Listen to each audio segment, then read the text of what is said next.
Right, so I was going to do the decals first, but I've just realised what I really need to do is mask and paint in the yellow leading edge wing identification marks. They're just along the leading edge here. So they basically run for the wingtip light right through to the second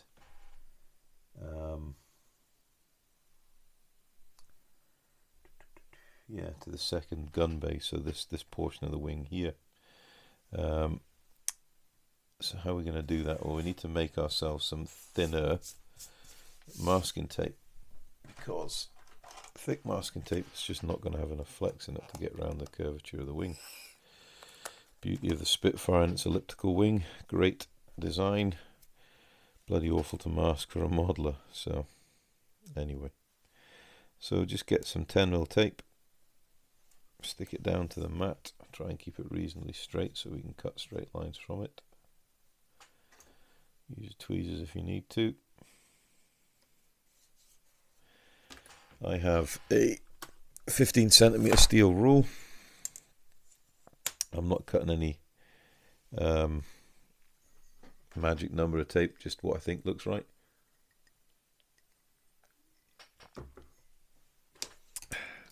Sharp scalpel. So it's probably about 1mm, 1.5mm. Just enough that the tape will flex without buckling up. Right. And what we'll do is we'll outline the area with this tape, and then we'll mask off with wider tape. The thinner it is, the better. So we'll just make it so much more flexible. So what we do is pick a spot, and luckily this thing's covered in rivets, so it's got a natural grid pattern on it. So we know the red gun patches will come back probably to about here. And I think if we take it from the second rivet line down there, and then we just need to get it on that it is evenly spaced above the gun ports, and the Mark 1 eyeball will be probably your best friend doing this.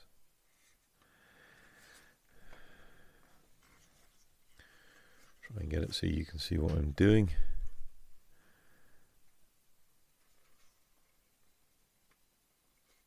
And you want to keep it roughly an even distance all the way along the wingtip until it terminates at the nav light. We can just fold that over like that. So there's the first one in. Look at it from all the angles, make sure you're happy with it. And then the hard bit is we've got to repeat that on that side.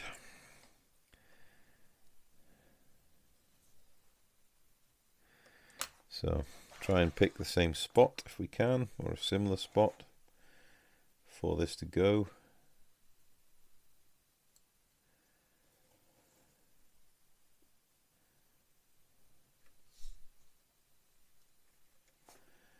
Right, so set it in place. And we'll just take tape and walk it along the wing. Again, maintaining that equidistance from the second gun port as it was from the first. And then we'll walk that along till it terminates.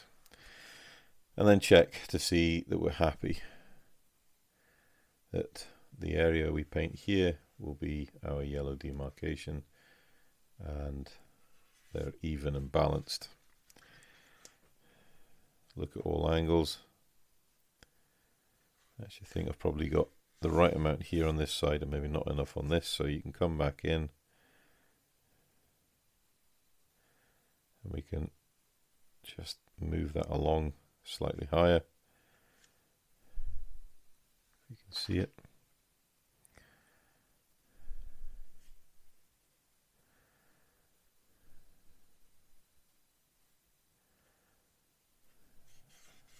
go.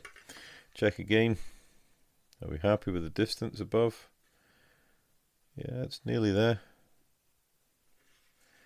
Look at it this way. I think we can actually take this one down a little fraction.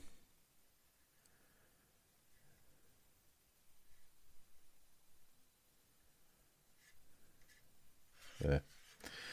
Splendid.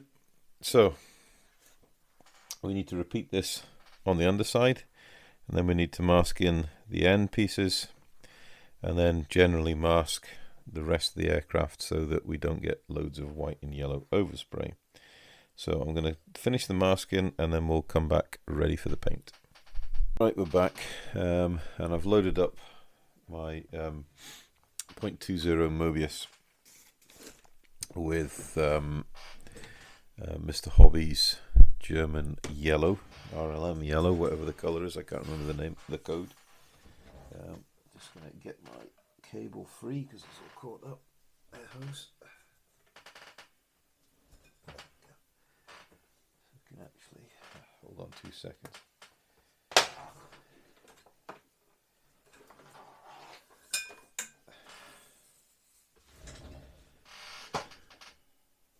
Right, and we're back. As you can see, I've completed the masking. I've loaded up my Mobius 2.0 with Mr. Hobby's RLM yellow color. I can't remember what the code number is, but German World War II yellow. It's really nice for the RAF yellow used for the leading edge. Now, I'm not putting white down. We are going to have to do multiple passes because this paint is particularly thin. So we need to come in from all angles.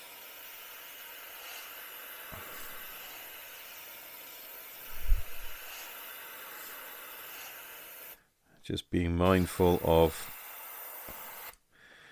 where the overspray is going.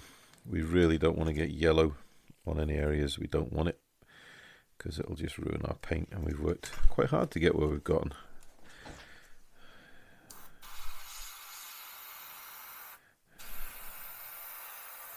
So as always, trying to spray sort of 90 degrees to the masking. Nice, fine, subtle coats going down.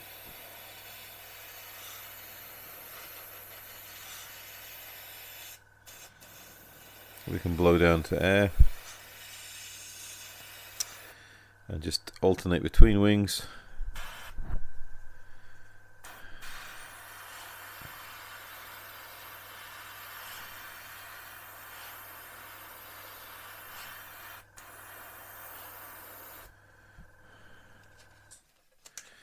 Until we have got a layer of paint that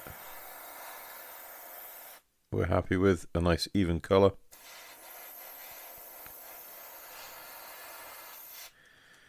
Probably just about there on that wing.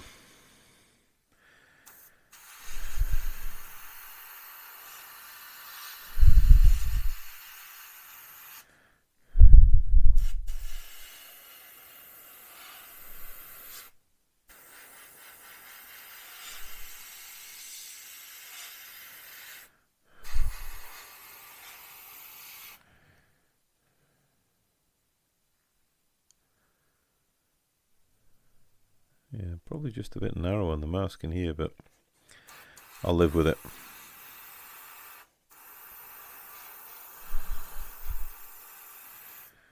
Main thing is here, don't over spray too much that you end up with paint runs. If you think you've gone a bit too far, dry down with air, come in for another coat, and when you're happy that they're both pretty even, which I think they nearly enough are,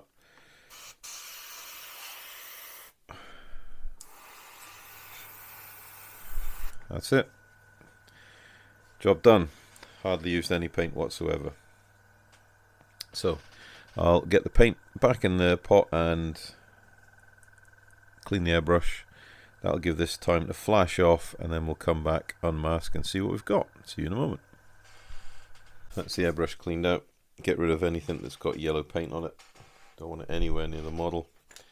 And it's always good practice to check your hands. before you start handling the model again. If you've got yellow paint in your hands, get some thinners on them and get them cleaned off.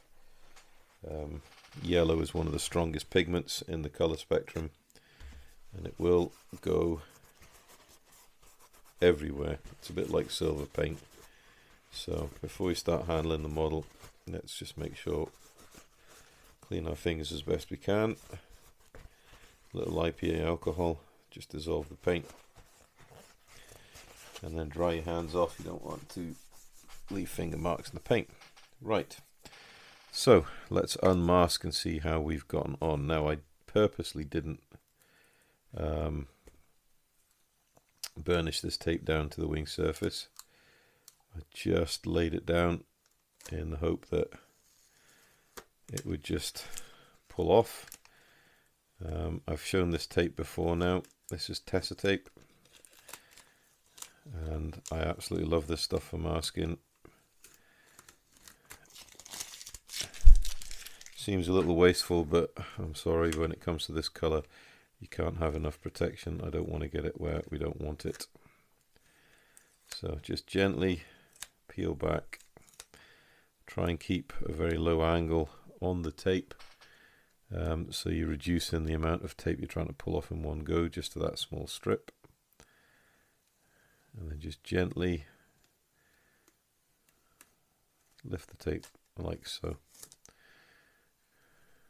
And that's done a good job of taking a lot of the masking off, which is fine. That's helping us out. So come in, try and get in the film, remove the second layer of masking, and then the primary layer of masking.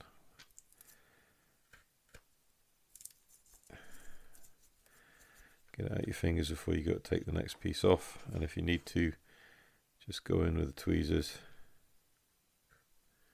Sorry, I'm out of focus. Go in with the tweezers and gently lift away.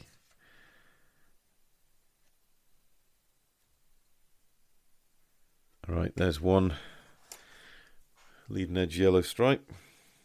Pretty much where we want it, I think. Not too overly on the front of the wing where it's supposed to be.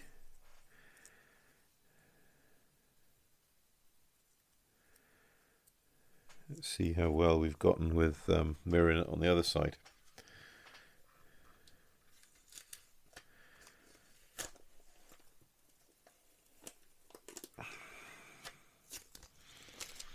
So the masking tape has done its job. It's prevented any overspray, which is good. So gently peel back, nice and steady, smooth.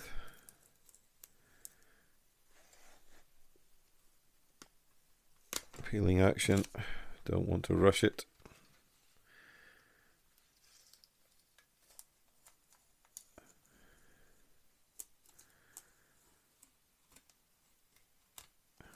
Right.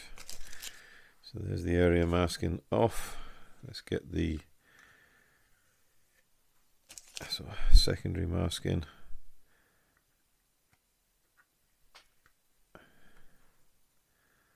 So carefully just tweeze it in the corner, lift the corner, pull it off.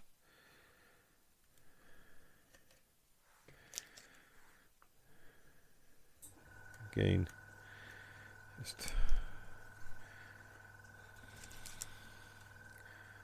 and the last piece, I think.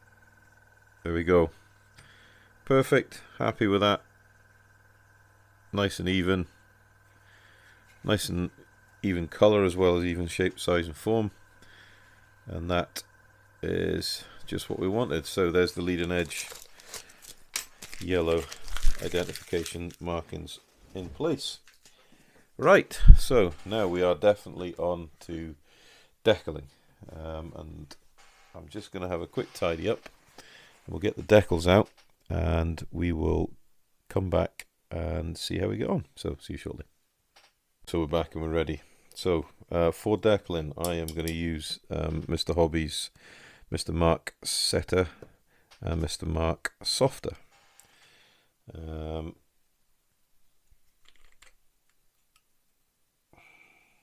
Just take the lid off. I don't tend to use the brushes that come in the pots. I use my dedicated decaling brush.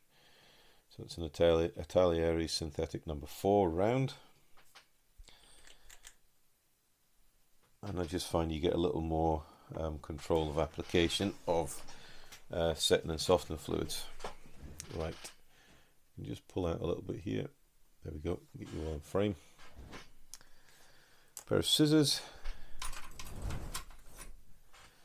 And we've got the instructions here, ready to orientate the decals to where they need to go. Just tidy away a couple of bits.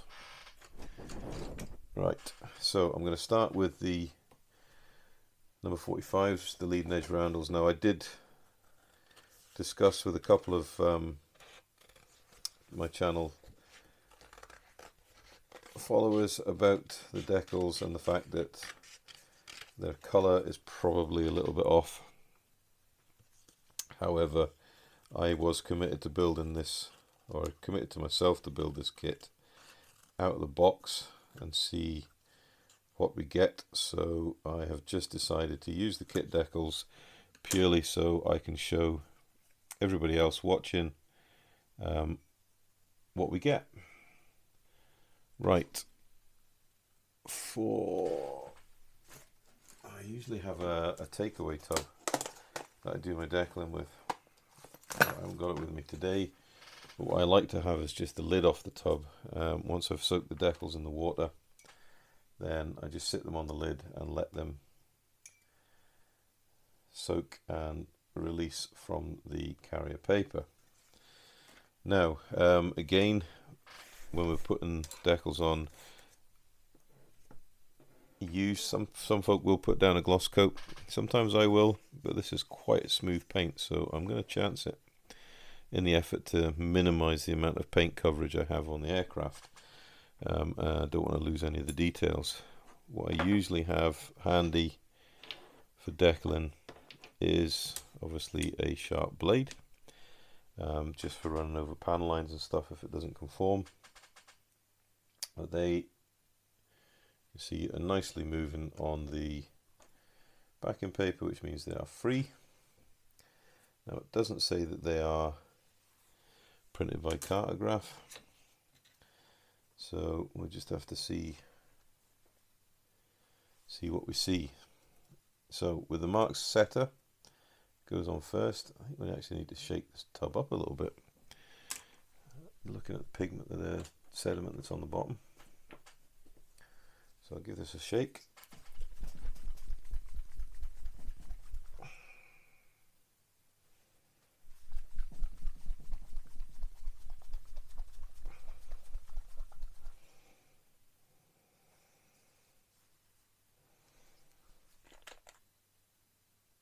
Right, so it is a milky white consistency.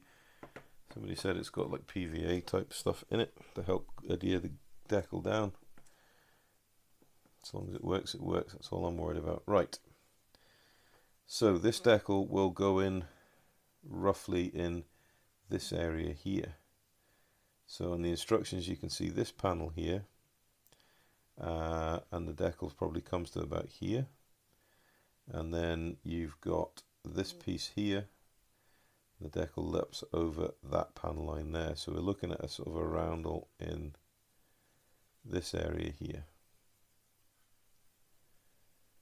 It's quite a big decal. So just generously paint the Marks fitter on. I suppose I am taking a bit of a chance here because we need to be careful with the amount of liquids we put on here for the hairspray, although when we were doing it, it did seem pretty fair and not wanting to lift it too quickly. These decals are very thin, so we need to move it over a little bit. So gentle pressure with your thumb. We need to move it forward a little bit so it's just nearly touching the yellow band. There is a rivet line that runs here in the middle of the panel, so that will be this rivet line here on that side. You can see there, that rivet line there, so we're going to use that to mark up one edge, And then we're going to use this back line here with a joint for the end of the wing trailing edges. And there we go. That is the first decal down. Right, I get some kitchen towel just to help absorb up some of this excess moisture. You want to work it out from the center and gently pat. Don't resist the temptation to rub, because you could end up either moving the decal or tearing the decal. Another thing you can do is get a slightly moist Q-tip and then roll that decal down, and you just want to express any trapped air or moisture out from under the decal. Now, in an ideal world, these decals will react with all these solutions we're putting down, and they will start to shrink and conform into all the surface detail that's below them, and actually looks like they're trying to. They're certainly very thin. So when you're happy with how the decal's looking, just gently wipe over the surface of the aircraft just to remove any excess setting fluids. Get the brush a wipe off so you don't contaminate your softer, and then we just want to brush a thin layer over the whole decal, and this will help soften the decal and allow it to conform to the surface detail of the wing, or whatever part of the aircraft you're putting it on.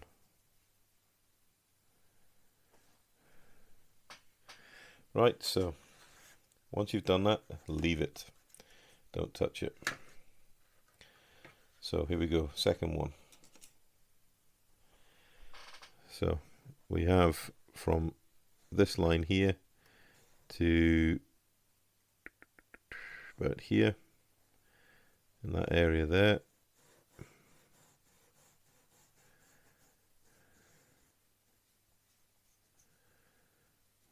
Now, in an ideal world, you'll try and get that decal placed as close to where you want it as possible. And that's purely just so you avoid having to move it so much. Right, so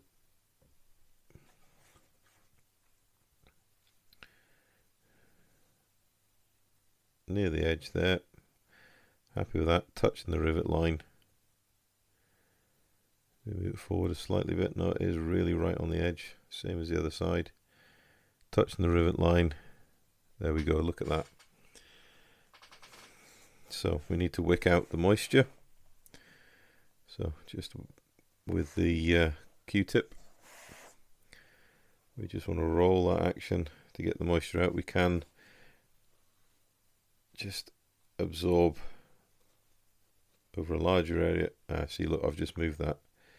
And the trick is, if you move it, you need to get it moved back before it does grip, because when they grip, and that's it, game over.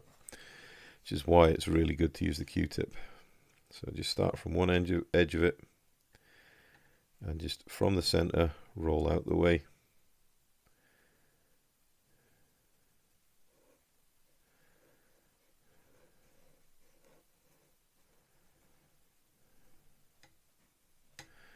There's quite a bit of moisture and setting solution underneath this decal. So patience is your virtue here. Just work away at it. Try not to let moisture build up on your fingers, especially like me. If you've been doing hairspray chipping, you don't want to activate the hairspray underneath. I'm reasonably confident that it will be stable enough to decal straight on top, but I am taking a chance here. There's no two doubts about it. I am taking a big chance to do this. So let's hoping the gamble pays off. When you're quite secure in your own mind that the decal is firm down, come back in with a bit of kitchen paper to really blot out the stuff coming out from underneath, and to sort of press it down into the panel details. Right, then we'll come back in with the softening solution, and it might take a couple of goes with this to get it to work. Just depends how these decals react.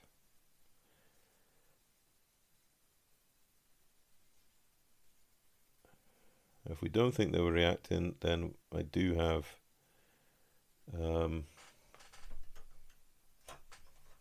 bit of microsol.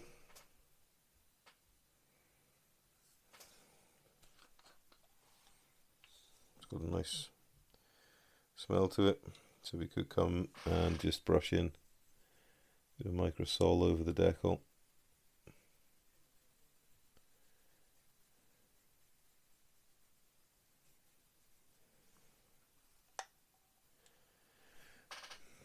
Just to help the Mr. Softer work.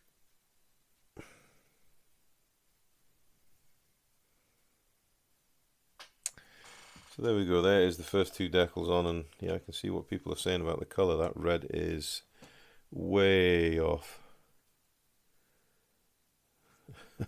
That's a really bright, vivid red, when I think it should be more of a deeper red colour.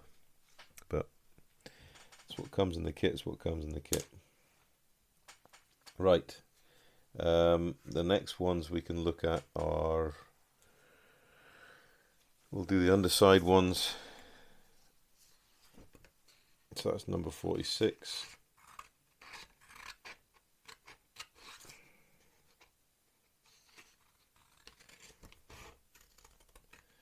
This is a great part of the build, because this is when it really starts coming alive. Get the national insignia markings on it.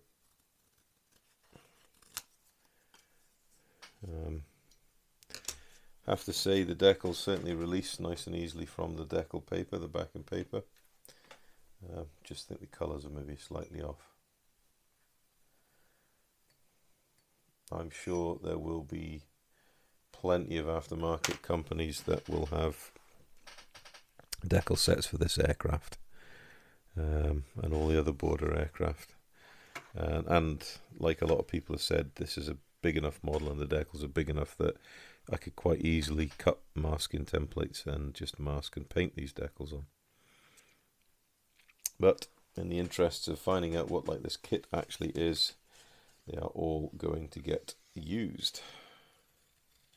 And there's some nice stencil data here as well. It's very readable and in scale. So yeah, the stencil data I'm not too worried about using.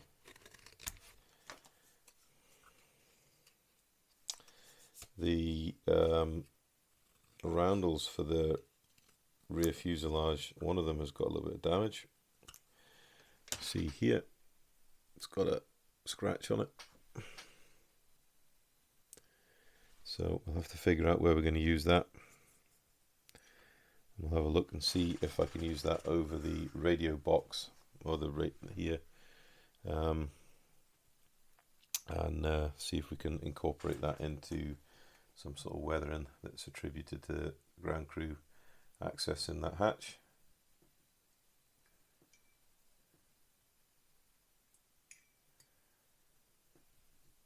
So there we go, that's how I'm doing decals. I'm going to just plug away and get the rest of them affixed to the aircraft, and then you can come back when we've got them all on and sealed in, and then we'll look at seriously pushing this build on, get some oil weathering done, and we will be getting this aircraft over the finish line. So see you shortly once I've got the decaling done. Welcome back, guys. So decaling. When we left off, we were just doing the main markings. I have now pressed on, and we have the whole aircraft decaled up. On the underside too, got some stencil detail as well. So yeah, we're all done, and I'll temper this. I'm happy with how it's turned out, but wait one when I get the instructions.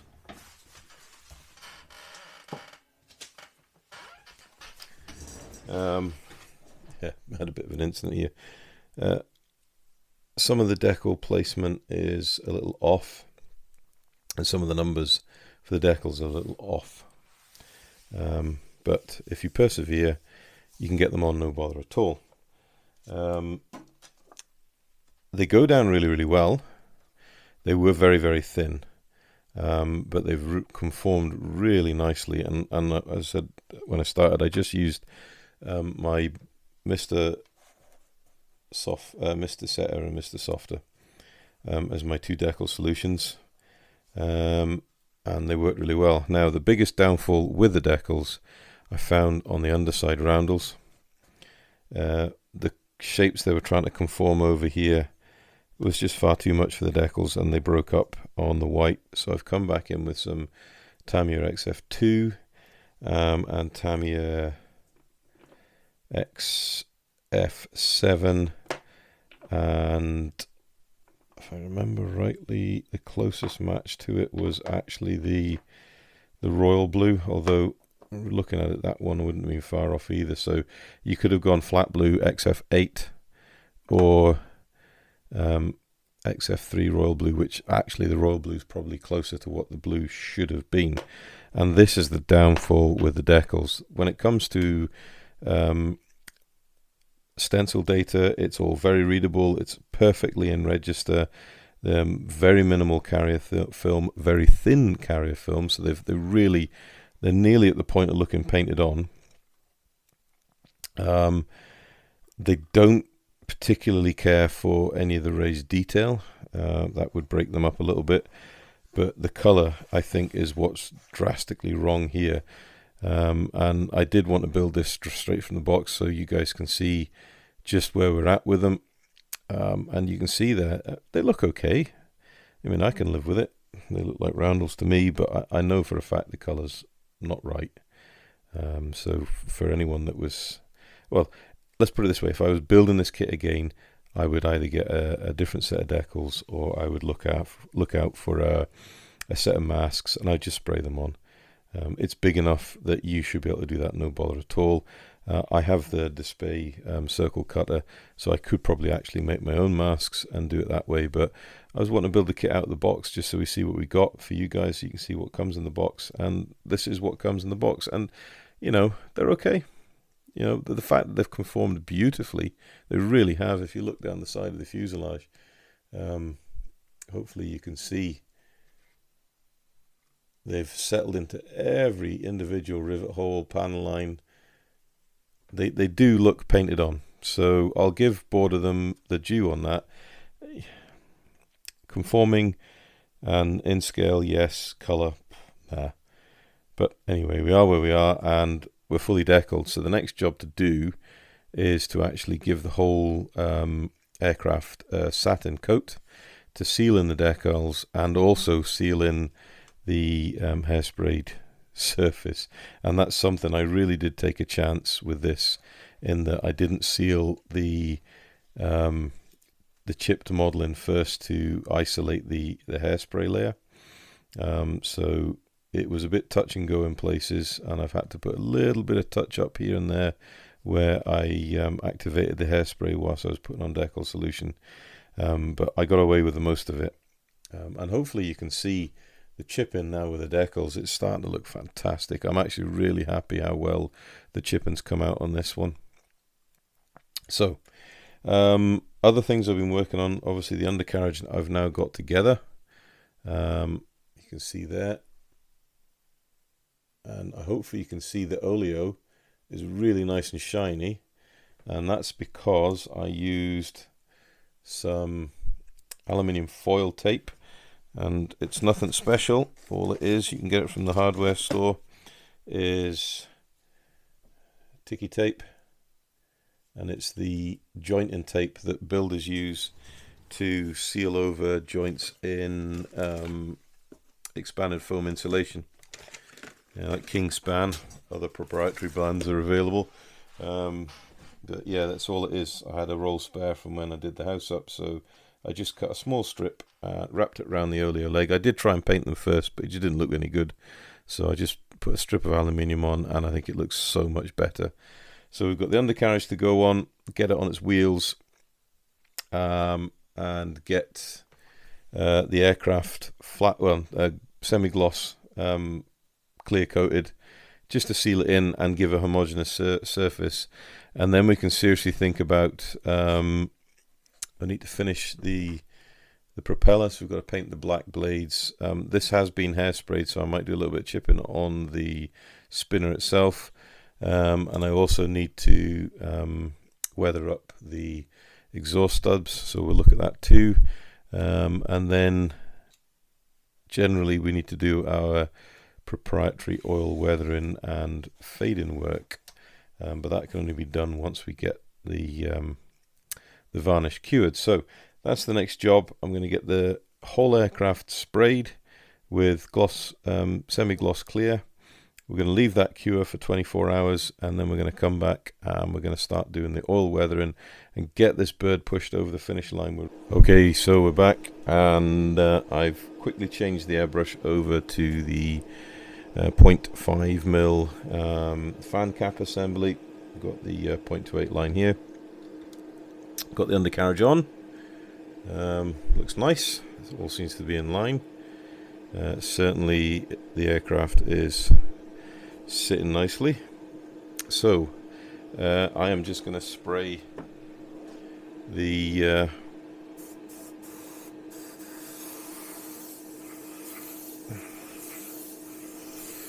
underside with semi-gloss clear.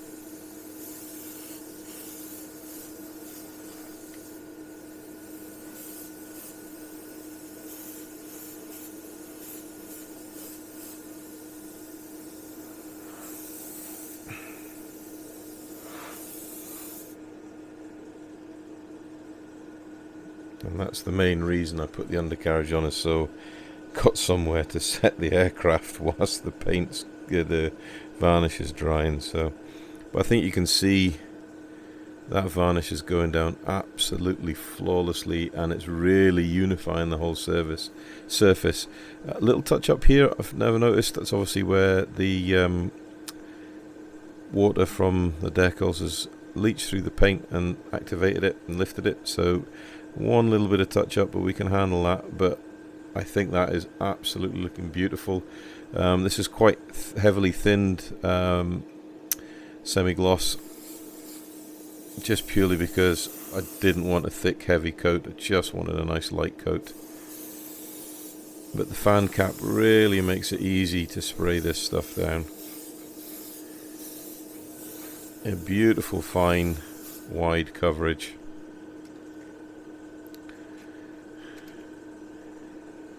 We'll do next, I think I'll spray the wings, and we'll leave the fuselage to last in the wing roots, and then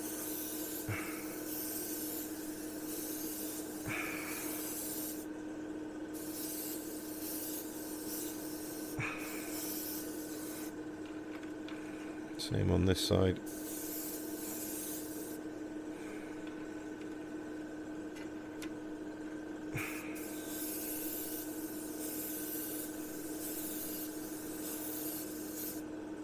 And the beauty with having a very fine thin coat is it doesn't take long to dry off. Now we've got the wings done, we can just work our way down the fuselage.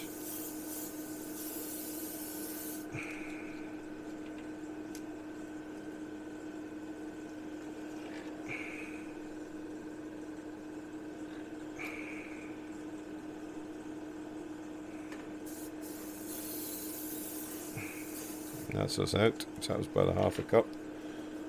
So I just need a touch more. And I absolutely love Tamiya's clear acrylic varnishes. The semi-gloss has to be my favourite. It works every time flawlessly, and it gives you a beautiful satin finish to then go in and do all the weathering work you want to do with oils, enamel washes. You can use clay washes if you want. Now, just whilst we're at it, we'll give the canopy a quick once over, just to set that in.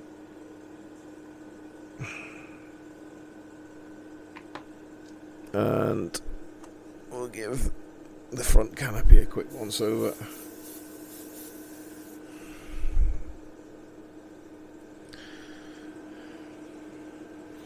And we'll just quickly check the underside to see that we're happy.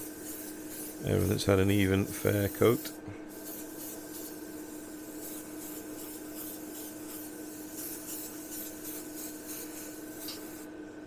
And there we go.